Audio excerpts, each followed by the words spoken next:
Adoros.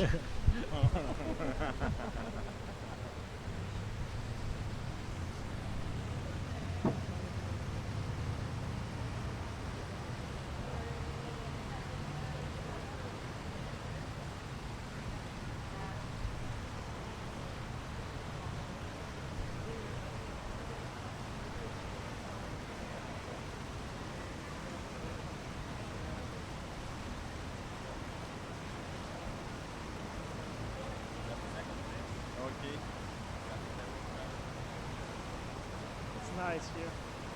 The windy. About the internal cost model and also the What? we talk about the internal cost model and also Yes. we mentioned the study. Stadium. The study that about okay, the the 5G 5G index. index. Yeah.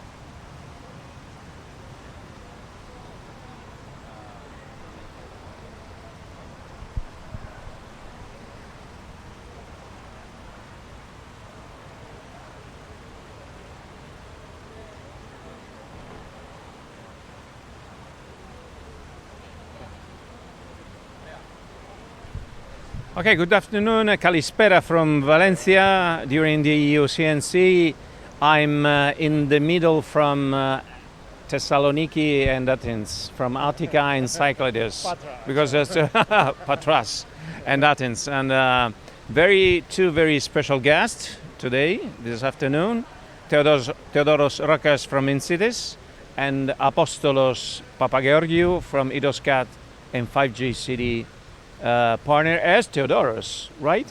Yeah, we're in the same project. in the same project, and we are looking even to announce the new followers in Twitter. So please join us in the platforms, in the website 5GCity.au, and Twitter is a very good moment to follow the 5G activity. So. Talking about the 5G index, because Bernard Barani just a few minutes ago announced the latest news in Europe. So launch of 15 cities in Spain, 5 in Italy, the bids in Germany, the bids in Norway. So what's on? UK. Okay, we have some new announcements for 5G deployments in Europe.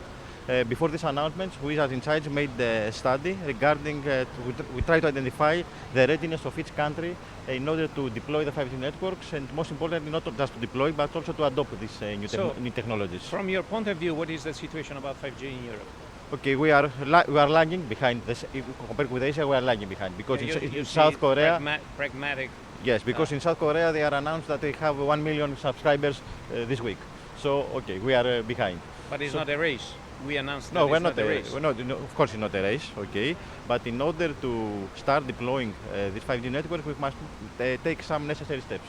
So we must proceed with the auctions, and also we must create a regulatory framework in order for the operators to be able to deploy these dense 5G networks and be able to provide the services to the customers. Okay, in this study that we have made, it's a study that has a lot of factors. We compare the existing infrastructure, we compare the existing demand in previous technologies, the innovation landscape in each country, the human capital that is also important, and all this. In this sense, Europe is in a good moment. There are differences between countries. For example, the Nordic countries, countries in Scandinavia are far ahead. Countries in the Balkans and Ukraine are lagging behind. So we need to take some necessary steps in order to improve this gap between the countries. And the importance of the, I guess, municipalities. Yes, of course. We will talk later about this neutral host model, that it's important and can facilitate how municipalities can take an important role in this deployment of 5G. Okay. Thank you. The 5G changed the face even of the municipality, Apostolos. As Theodoros said, the neutral host is the main idea about the new opportunity for municipalities. In some ways, a very different model by the past, where the telco dominated the scenario. Is right? Yes, it's one of the possible business models, and municipalities could play a central role there. 5GCity push very. 5GCity, yeah, our project pushes for that business model. It would be also very nice from a competitiveness perspective and from a market perspective to see a telecom market that is not dominated by one or two major telecoms in Tell each us area. why the neutral host is an opportunity. Well, it's an opportunity for different stakeholders for different reasons. I think, let's start with the citizens, who are the most important, right?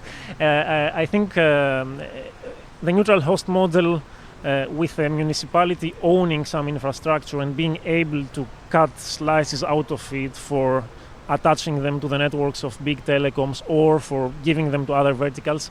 By having the municipality playing that role, you have a player that is not so much business driven or profit driven as other players, and could help, let's say, drive the market in a direction that is mainly for the citizens, that drive also the building of new infrastructure in a direction that is built for supporting as many citizens and as well as possible, and not to maximize some profit.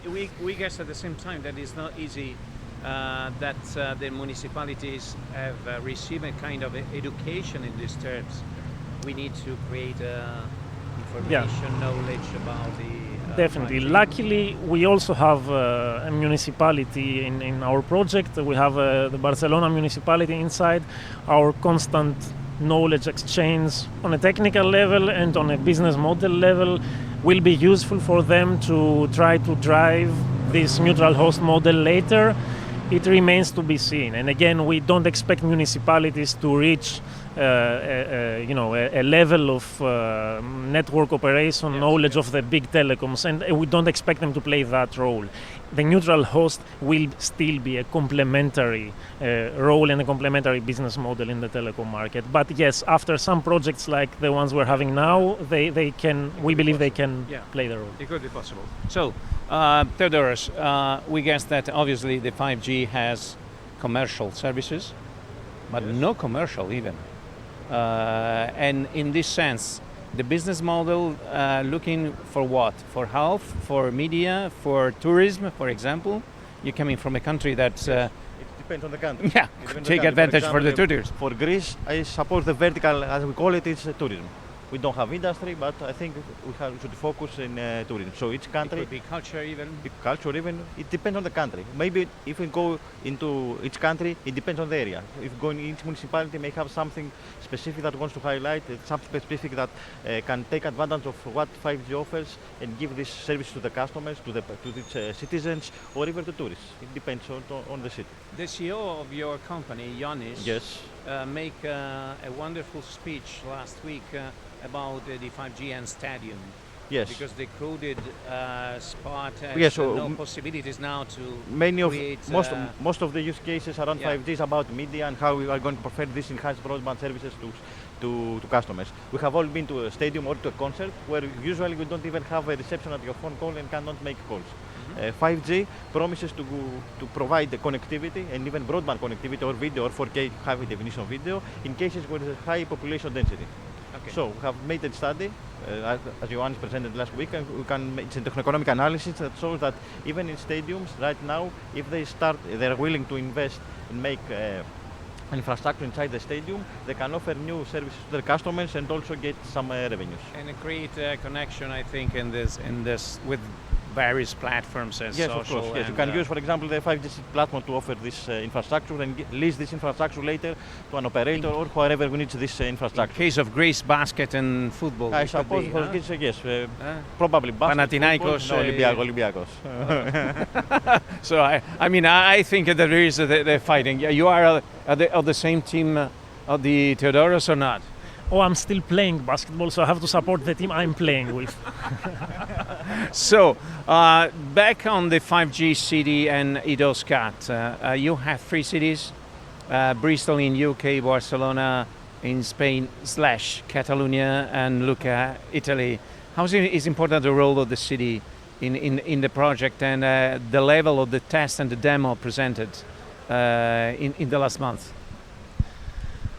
Yeah, well, from a technical perspective, as a platform... Are you satisfied in some way? we are satisfied with the progress. It's always like that. You always work more on the generic functionalities, on the things that you want to enable via your platform and have it applicable everywhere. And then in the later stages and later phases, you do the rollout, you do specific deployments in cities. We have started, of course, early with the city deployments here. We see differences in the different pilots. We're trying to fixing things in our platform through that. I think we wonder even a surprise from the cities. Good surprise. Definitely, Yeah, definitely. Yeah. Well, from some way unexpected in the past when you started the project. It's not easy to approach a city and to receive a positive reaction about the new technology, right? No, we're definitely very surprised by the constant interactions in the project within the technical partners and with the cities, of course. I think we started with heavier deployments and tests in Lucca and Barcelona. We're following with Bristol intensively now, and yes, things go very well in that sense. Thank you to Apostolos. We have some problems with the 5G, but we don't worry. It's not. With Apostolos, yes, and Theodoros, thank you so much. Thank you. It could be a very great pleasure to meet you again in the next future. Thank you so much. Thank you. Y ahora, you can go. Y ahora hacemos, we make a switch with Pere Vila. Pere, benvingut. Podem hablar català o castellano? No, castellano, para que nos puedan seguir directamente en castellano en vez que en inglés. Bienvenido. Gracias. Tú eres muy conocido en España y en Europa, en todo el mundo, con el tema de director técnico de televisión española, involucrado con un proyecto aquí de 5G Media. Sí. Primera pregunta. ¿Cómo una televisión pública, que es también parte de Eurovisión de debut como televisión española, mira a la oportunidad, al desafío del 5G? Bueno, yo creo que hay una obligación de mirarlo y una necesidad de mirarlo, porque el 5G nos va a afectar en varias cosas especialmente relevantes. Una es toda la parte de producción, que es un poco con lo que estamos en el 5G Media, en el proyecto que es utilizar el 5G para producir contenidos.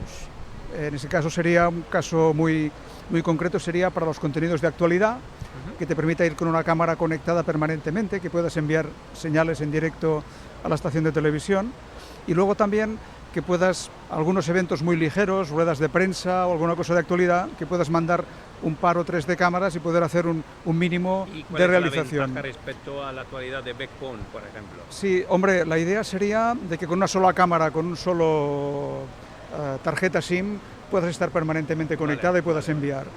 Que puedan reservarte la banda, que con el 4G no lo tenemos, que si vas a hacer una cobertura en una zona como esta, que a lo mejor hay mucha gente, ahora con 4G hay interferencias, pues bueno, con 5G a ver si podemos tener una banda reservada. Y luego también lo que es importante es de que podemos venir con dos cámaras e intentar hacer un poco de realización, que esto con el 4G no lo tenemos, ¿vale? Y el otro campo también interesante es ver qué posibilidades tiene el 5G para la emisión de señales de radio y de televisión. Y estos son los dos campos en los que estamos metidos, investigando, tocando, viendo y aprendiendo. Pera, ¿satisfecho por el proyecto 5G Media a esta altura del proyecto y caminando? ¿Y cuál es el desafío final del proyecto? Sí, hombre, la verdad es que estamos especialmente satisfechos. Hemos hecho contactos y relaciones con otras empresas públicas y privadas que están interesadas en el tema. Somos conscientes del estado de la tecnología y de las posibilidades y además estamos pudiendo probar cosas. Por tanto, en este sentido, perfectamente contentos y satisfechos. Y el próximo paso es, bueno, ver si podemos continuar con un 5G Media 2 para continuar tirando más adelante y luego también, lo que te decía, ver si podemos entrar en algún proyecto que implique también emisión de señales. Mira, ahora como tú sabes, ciudades de España como Madrid, como Barcelona, como Málaga, como Valencia, tiene ya 5G, ¿no? A través de Vodafone. Esto es ya no es el futuro, es el presente. Es que representa por televisión española. Sí, bueno, lo que queremos es ver los spots reales que hay en Barcelona, en Valencia, en Málaga, en Madrid, en Sevilla, e intentar empezar a trabajar allí, ver las posibilidades de hacer directos, ver las posibilidades de hacer más cosas e ir aprendiendo. Estamos en contacto tanto con Vodafone como con Orange, como con Telefónica, y nuestra idea es probar y entrar. Vamos terminando, saludamos el 5G Forum que se tiene en Málaga. Me imagino que con Ricardo y María la pasada edición ha hecho cosas, ¿no? Sí. Sí, en directo, ¿no? Sí, han hecho una gran labor allí, han reunido a un montón de profesionales. Yo creo que tanto Málaga como esta de Valencia son dos acontecimientos importantes para nosotros y que hay que estar. Y también Barcelona, pero bueno, Barcelona está dentro del Mobile Congress, sí, y allí estamos también. Pero bueno, esto es más específico del 5G. Se ve un poco más, ¿no? Que allí realmente es enorme aquello. Gracias a Per Avila, director técnico de Televisión Española. Enhorabuena por el éxito general del proyecto 5G Media, que hace parte también Gino Carrozzo, que está mirando ahora, ¿no? Con Nextworks, ¿no? ¿Se porta bien el Gino? Excelente. Excelente trabajador. Así que siempre está muy activo con este tema. Vale, nos seguiremos mañana, cuando tendremos aquí Narcís Cardona, que es el organizador de esta edición del H2020. Hablaremos también con la Universidad Politécnica de Valencia, que es una excelencia en este país también. Así que a seguirnos con el tema del directo live y Twitter, con todas las informaciones que viene desde Valencia y H2020. Gracias por seguirnos y que tengan un buen día. Perfecto, ¿no? Gracias, sí, gracias por invitarme. Vale. Hasta luego.